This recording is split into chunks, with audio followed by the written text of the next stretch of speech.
शल्य चिकित्सक पदी डॉक्टर वर्षा डोईजडे यांनी घेतला पदभार। सोलापूर जिल्हा शल्य चिकित्सक म्हणून डॉक्टर वर्षा डोईजडे यांनी पदभार घेतला आहे।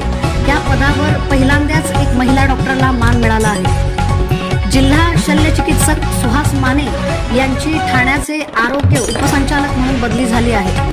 त्यांच्या जागी डॉक्टर वर्षा डोईजडे यांची नियुक्ती झाली आहे। डॉक्टर माने यांच्याकडून त्यांनी नुकताच पदभार घेतला। यावेळी जिल्हा शल्य चिकित्सक कार्यालयातील अधिकारी उपस्थित होते। जिल्हा शल्य चिकित्सक म्हणून पहिल्यांदाच महिला डॉक्टरांना मान मिळाला आहे। डॉक्टर डोईजडे या मूळच्या अहिल्यानगरच्या असून पुण्यात त्यांचे वास्तव्य आहे। त्या स्वतः सर्जन असून त्यांचे शिक्षण MBBS व MSENT मध्ये झाले आहे। जिल्हा महिला व बाल रुग्णालयाचा कारभार त्यांच्या देखरेखीखाली आला आहे। त्यामुळे या नव्या रुग्णालयात आणखी सोयी सुविधा वाढतील अशी अपेक्षा व्यक्त केली जात आहे।